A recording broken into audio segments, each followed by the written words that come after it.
বিজেপির তরফ থেকে সেখানকার জনগণের কাছে যে প্রতিশ্রুতি তারা দেওয়ার চেষ্টা করছেন, আমরা লক্ষ্য করছি হুবু আমাদের ত্রিপুরায় 18 বিধানসভা নির্বাচনে বিজেপি যে অর্থনৈতিক প্রতিশ্রুতিগুলি রেখেছিলেন, বিশেষ করে শিক্ষক, কেরানি, কর্মচারী, বেকার যুবক যুবতী, একই বিষয় ত্রিপুরায় এগুলো কার্যকরী না করে ত্রিপুরার মানুষকে প্রতারণার হাতে ফেলে 8 বছর যাবৎ সরকার চালাচ্ছে। একই বিষয় পশ্চিমবাংলার নির্বাচনে সেখানকার মানুষদের বিভ্রান্ত করবার জন্য তারা উপস্থিত করবার চেষ্টা করছে। এটাই হচ্ছে দস্তুর, এটাই হচ্ছে পদ্ধতি। এই ধারায় বিজেপি মানুষকে মিথ্যার ফাঁদে ফেলে প্রতারণার জালে আবদ্ধ করে ভোট বৈতরণী পার হয়ে কৃষকদের সাথে তারা কি কেন্দ্রের সরকার কি রাজ্যের সরকার তারা পরিচালনা করার চেষ্টা করছে।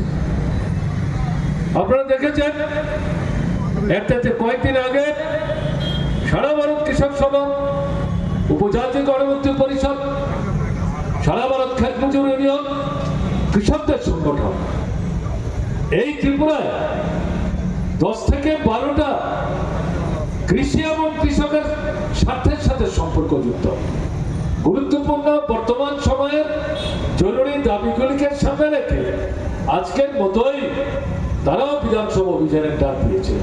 বিধানসভা তো বসেই না, আর বছর 2-3 দিনের বেশি না, আর কথাবার্তা যা বলেন সরকার পক্ষের লোকরাই বলেন, বিরোধীদের তো কণ্ঠ রোধ করে রাখে।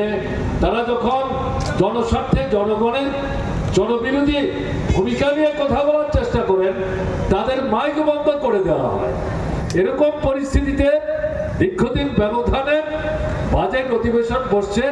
এই সুযোগ নিয়ে এই কৃষকদের 3টি গুরুত্বপূর্ণ সংগঠন যারা লড়াইয়ের ময়দানে আছেন তারা বিধানসভায় যাবে।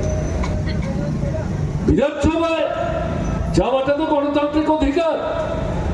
তারা তো বিধানসভা ভাঙতে যাবেন বলেননি, সরকার পাল্টাবার স্লোগানও তারা তোলেননি। তারা বলেছেন যেহেতু বাজেট অধিবেশন, অর্থনৈতিক বিষয় নিয়ে আলাপ আলোচনা, অর্থনীতির সাথে সম্পর্কযুক্ত কৃষকদের এই সময়ের জরুরি দাবিগুলি নিয়ে আমরা কথা বলতে চাই।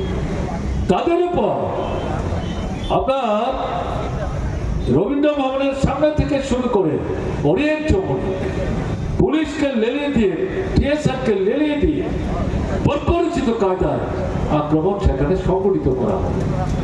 কৃষক আন্দোলনের নেতা কমরেড পবিত্র কর, তার জামা কাপড় ছিঁড়ে দেওয়া হলো, তার চশমা ভেঙে দেওয়া হলো, তার হাতের ঘড়ি ছিনিয়ে নেওয়া হলো।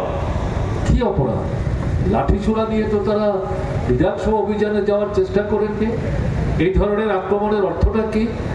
এই ধরনের পরিচিত যে পদ্ধতি, পদক্ষেপ, আমি তো পুলিশকে দায়ী করব না, আমি তবুও বলবো, আমি যা তথ্য নিয়েছি পুলিশকে লাঠি চালাবার নির্দেশ দিচ্ছে বড় অফিসাররা, কিন্তু বড় অংশের পুলিশ যারা সেখানে উপস্থিত ছিলেন তারা মানুষের মাথার উপর কিন্তু লাঠি চালাতে আগ্রহ দেখায়নি, তারা দেখায়নি।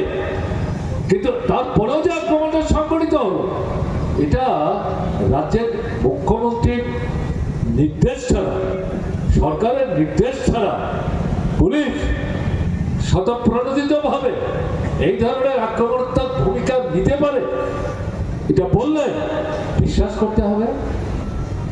এটা বললে তো বিশ্বাস করতে হবে না।